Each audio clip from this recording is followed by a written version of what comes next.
The fluorescent lights of that district building made everyone look a little green, but when I saw her walk in, she still had that sharp, lawyerly glow. Chloe. And then, Sarah walked in, a hand on her pregnant belly, carrying 2 coffees for me. That's how we re-met. In a painfully corporate conference room, her world colliding with mine in a way neither of us could have predicted. To understand how we ended up in that moment, we have to go back a few years. Back to a steakhouse in a suburb outside Philadelphia, a place that used to feel like ours. I was Noah, 31, a high school history teacher and assistant football coach. She was Chloe, 29, a corporate attorney at one of those Philadelphia firms where they measure your worth by billable hours and how many weekends you sacrifice. We'd been together 3 years, lived together for 18 months in my modest 2-bedroom near the school. Our relationship, it worked in this weird way where opposites actually complemented each other. Sunday mornings, she'd spread case files across our kitchen table while I made pancakes, and we'd argue about legal precedents versus historical context like it was foreplay. She'd help me grade essays on the Civil War while I'd cook dinner and listen to her vent about impossible partners and client demands. We weren't one of those couples who finished each other's sentences, but we had rhythm. I thought we had a future. The proposal happened at that steakhouse. Nothing fancy, but it was ours. I had my grandmother's ring in my jacket pocket, the one my mom had been holding on to for years, waiting for me to find the right person. The waiter had just cleared our plates when I reached for the small velvet box. My heart was doing that nervous, excited thing where you know you're about to change everything. Then I saw her face change. It wasn't happiness. It wasn't surprise. It was something closer to panic, like I'd just told her the building was on fire. She asked what I was doing. Her voice had this edge I'd never heard before. I was already halfway out of my chair, box in hand, telling her I was asking her to marry me. The restaurant went quiet in that way places do when someone notices a proposal happening. She looked at the ring, at me, at the ring again, and tears started forming, but they weren't the right kind of tears. "I can't," she whispered. It was loud enough that the couple next to us definitely heard. I sat back down slowly, feeling like I'd just been punched in the stomach by someone who apologized while doing it. I asked her if it was can't or won't. Trying to keep my voice steady, even though everything inside me was collapsing, she took a shaky breath and laid it all out with the same clinical precision she used in contract negotiations. 80-hour weeks weren't optional. They were expected.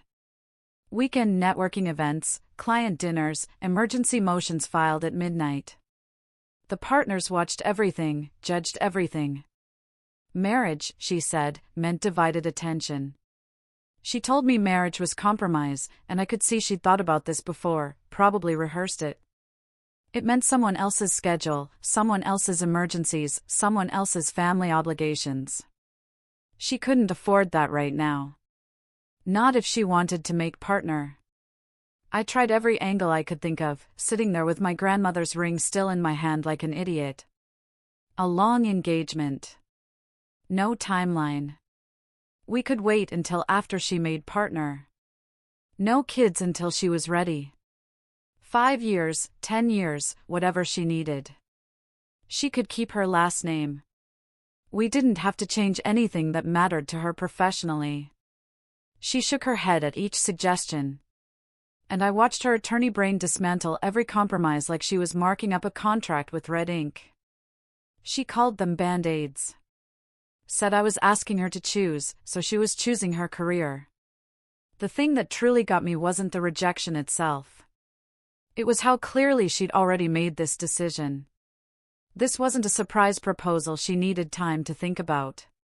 This was her drawing a line between what mattered most and what mattered less.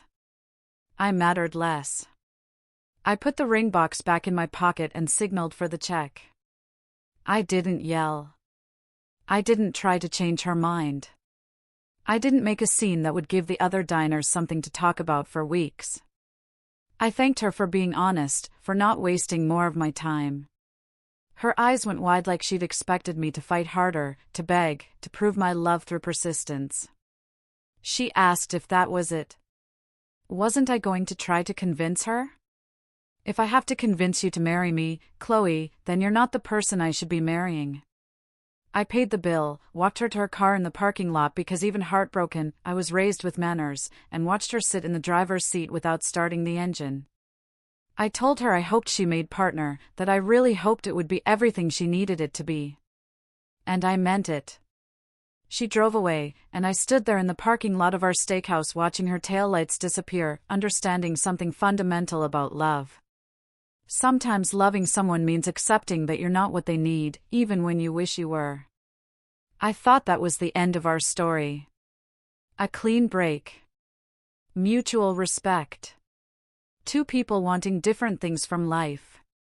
But then her assistant called me 3 days later, accidentally meaning to dial someone else.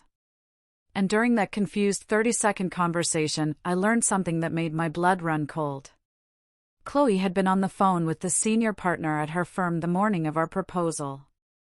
Before we even got to the restaurant, she told him she was prepared to make difficult personal sacrifices to prove her commitment to the firm. He'd apparently asked if she had any personal entanglements that might interfere with the upcoming merger case, the one that would determine partnership track. She'd said no.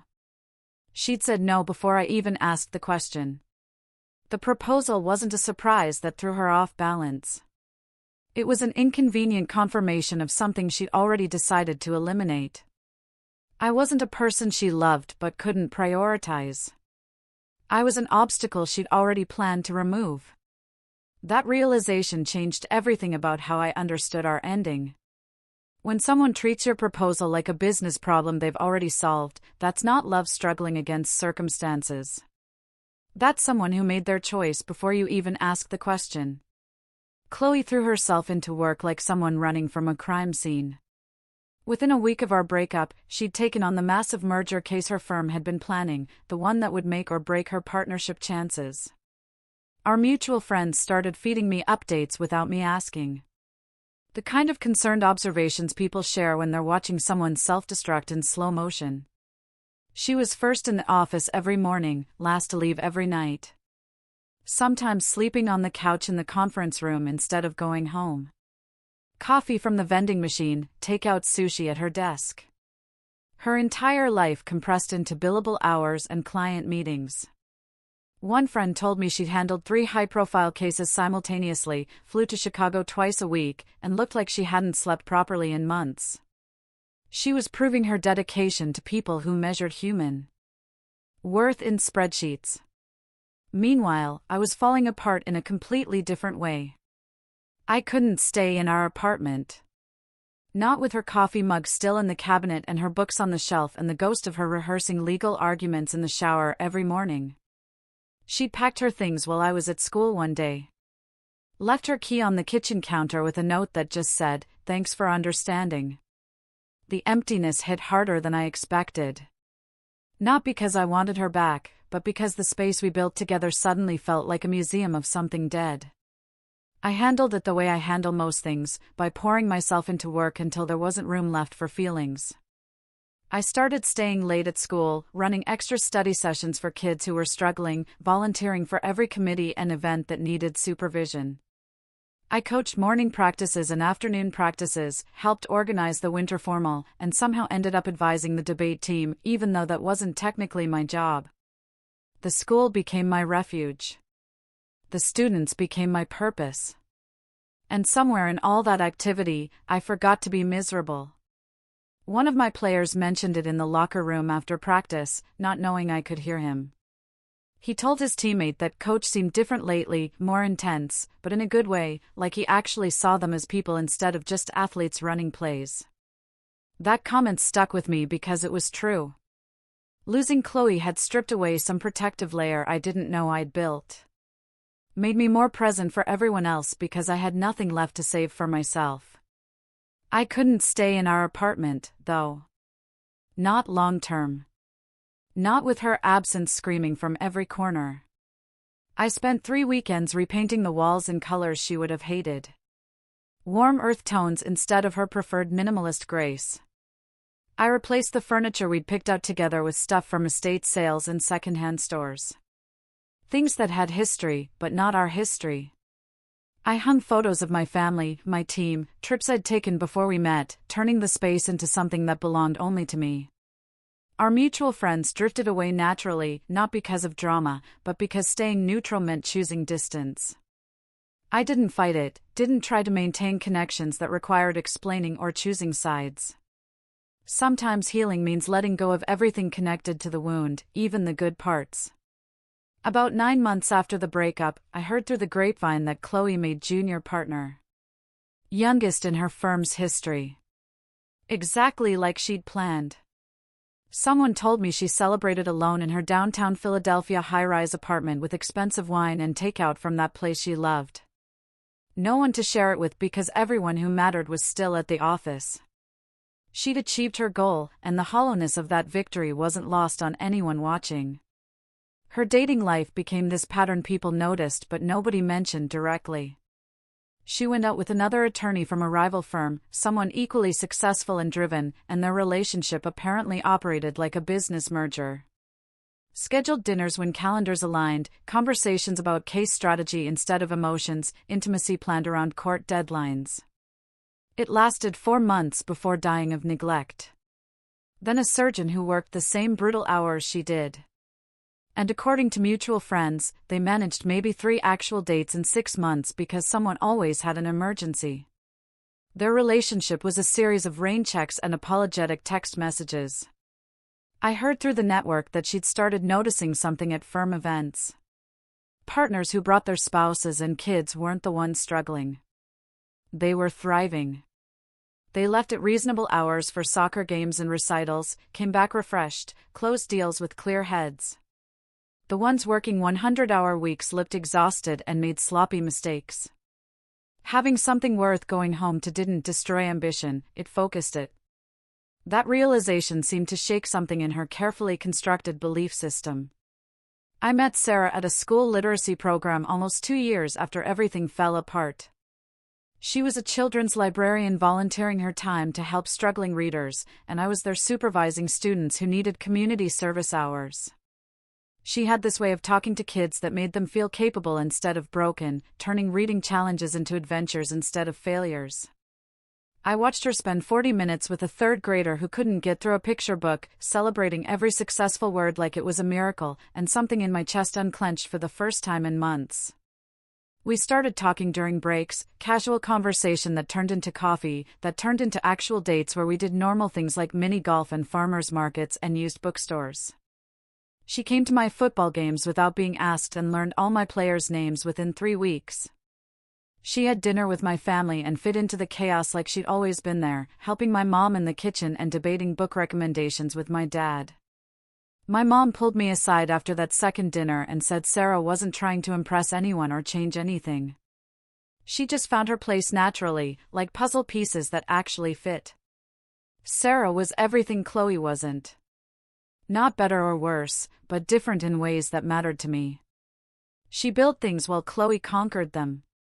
She supported without competing. She saw partnership as collaboration instead of compromise. Loving her felt easy in a way I didn't know relationships could be. 10 months after we started dating, I proposed at a lighthouse on the Outer Banks. The opposite of that steakhouse disaster in every possible way. No fancy restaurant, no pressure, no audience, just us in the ocean and a ring I'd picked up myself instead of inheriting. Yes, she said before I even finished the question, laughing and crying at the same time. And I realized this is what it's supposed to feel like when 2 people want the same future. We got married 5 months later in a small ceremony with family and close friends and half my football team serving as unofficial ushers because they'd insisted on being involved. It was chaotic and perfect and nothing like the wedding I'd once imagined with Chloe, which turned out to be exactly what I needed. I thought our paths had separated permanently, that Chloe was living her successful life while I built mine. 2 parallel tracks that would never intersect again. Then something happened that cracked her world open and brought us face to face in the most uncomfortable way possible. It was when my wedding announcement reached Chloe through her paralegal, who was scrolling through a local news website during lunch break. She found one of those community interest pieces about local educators tying the knot and showed it to Chloe casually, not knowing the history, just making conversation about people getting married. The photo showed me and Sarah on the courthouse steps right after we'd filed for our marriage license. Both of us grinning like idiots, her hand on my chest, my arm around her waist. The kind of candid joy you can't manufacture. The article mentioned how we met through the school literacy program, our shared love of historical fiction, how I proposed at a lighthouse because Sarah loved the ocean, normal life stuff, the kind of specific details that make a relationship real instead of theoretical. Chloe excused herself to the bathroom and locked herself in a stall for 20 minutes trying to breathe normally. The reaction confused her because it wasn't jealousy exactly, more like vertigo. Seeing concrete proof that I'd built everything she'd walked away from while she'd been billing hours and winning cases and climbing ladders. The happiness in that photo showed her the exact shape of what she'd traded away, and the exchange suddenly looked catastrophically unequal. She started noticing things at work she'd trained herself to ignore. Client meetings about divorce settlements where successful people explained how they'd let their marriages die through neglect and ambition. Prenuptial agreements for couples already hedging their bets before saying vows. Hours spent mediating disputes between people who used to love each other. Listening to them describe how work and individual goals had eroded partnership into resentment and scorekeeping. The irony wasn't subtle, that she was legally dismantling relationships while understanding she dismantled her own for identical reasons. One case in particular destroyed something in her. A senior partner at another firm whose wife was leaving after 30 years sat in Chloe's office and said his wife used to be his teammate in everything. That they built their success together until he started treating her like staff instead of a partner. He'd chosen the firm over her repeatedly for 3 decades, assumed she'd always be there waiting, and now she wasn't. Chloe billed him $400 an hour to document his regrets in legal language. The pro bono case landed on her desk 2 months after she saw my wedding announcement. An education funding lawsuit needed someone willing to donate serious hours fighting budget cuts affecting public schools. She volunteered because it looked excellent for her partnership review and because she genuinely cared about education access, even if she'd never admit the second part out loud. The case required consultation with school administrators across 3 districts to document the financial impact of proposed cuts. She was reviewing the contact list her assistant prepared when she saw my name listed as assistant principal and athletic director. Her hands actually shook holding that paper. Seeing my title, my office extension, my professional email address in bullet points, she convinced herself it was just work, that she could handle a professional meeting with an ex-boyfriend. That 3.5 years of distance made us strangers who used to know each other. The meeting was scheduled at the district administration building, one of those aggressively ugly government structures from the 70s with fluorescent lighting that made everyone look sick and motivational posters about education changing lives. She arrived early, overprepared like always, carrying her litigation bag and laptop and enough documentation to bury a small country. The receptionist directed her to conference room B, where I was already set up with budget reports and student impact assessments spread across the table. I looked different, not physically, but energetically, more settled into myself, comfortable in a way I'd never been when we were together. I was reviewing recommendation letters I'd written for college-bound students when Sarah walked in, carrying 2 coffees, visibly pregnant, wearing a dress that showed she was maybe 6 months along. She called me honey and asked if I was ready for lunch, and I lit up in a way that made Chloe's chest physically ache. I stood immediately, took the coffee, guided Sarah to a chair with my hand on the small of her back, that unconscious protective gesture people make when they love someone. The care in that simple movement said everything about who we'd become to each other. I introduced them professionally, keeping it neutral. Chloe and I used to date. Chloe is handling the pro bono education case. This is my wife, Sarah. She works at the children's library downtown. Sarah smiled with genuine warmth. No jealousy or territorial energy, just friendly appreciation for someone helping defend school funding. She thanked Chloe for taking the case. Said it mattered enormously for the kids, that budget cuts would devastate programs my students desperately needed. Her sincerity was almost uncomfortable in its authenticity, like she actually meant every word instead of performing politeness. The meeting lasted 47 minutes of purely professional discussion about financial projections and program eliminations and student-to-teacher ratios. I walked Chloe through the data methodically, explained which cuts would hurt most, provided documentation she could use in court. Between budget line items, I mentioned casually that I was finishing my dissertation on educational policy history, that I'd been working on it for 3 years while teaching full-time and coaching. Sarah helped by editing my drafts and managing our daughter so I could write on weekends. Our daughter, Maya, who just turned 2 and was obsessed with dinosaurs and refused to wear anything except her purple boots. Chloe asked about the pregnancy because social convention demanded it. And I told her we were hoping for another girl, but honestly just wanted healthy, that Maya was already planning to be the best big sister in history. I don't know how I got this lucky, I said, showing her a photo on my phone of Maya covered in finger-painted daycare. Pure chaotic toddler joy frozen in pixels.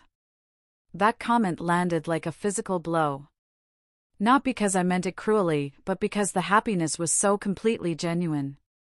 I'd found everything Chloe had convinced herself didn't exist. The partnership that enhanced instead of competed, the family that supported instead of drained, the life that felt full instead of empty. She drove back to her apartment in downtown Philadelphia afterward, took the elevator to the 32nd floor, walked into her spotless high-rise with floor-to-ceiling windows overlooking the harbor. The view cost a fortune and impressed clients and business contacts and meant absolutely nothing to her in that moment.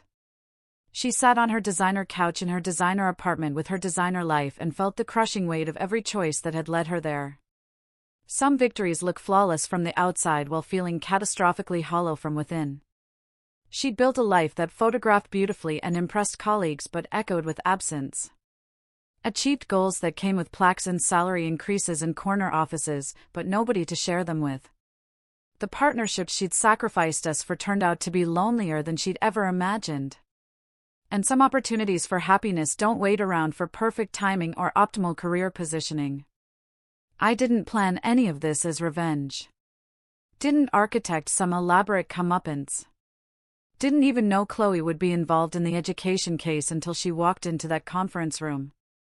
I just moved toward people who moved toward me. Built a life with someone who wanted to build it with me. Chose partnership with someone who actually chose me back. Sometimes the best response to rejection isn't winning some imaginary competition or proving your worth to someone who couldn't see it. It's just living well with people who genuinely value what you offer. Chloe got her career and learned too late what it actually cost. I got my life and discovered what I'd been saved from. That's not karma or justice or revenge. That's just what happens when people make fundamentally different choices about what matters most and then have to live inside those choices for the rest of their lives. The real lesson here isn't about winning or losing after a breakup. It's about understanding that you can achieve everything you thought you wanted and still end up with nothing that actually matters. Chloe made partner just like she planned, but nobody was there to celebrate with her because she'd optimized her life for achievement instead of connection. Meanwhile, the right partner doesn't just coexist with your ambitions, they amplify them while making everything else better, too. So, here's my question for you. Would you have walked away like I did when she said her career came first, or would you have kept trying to convince her?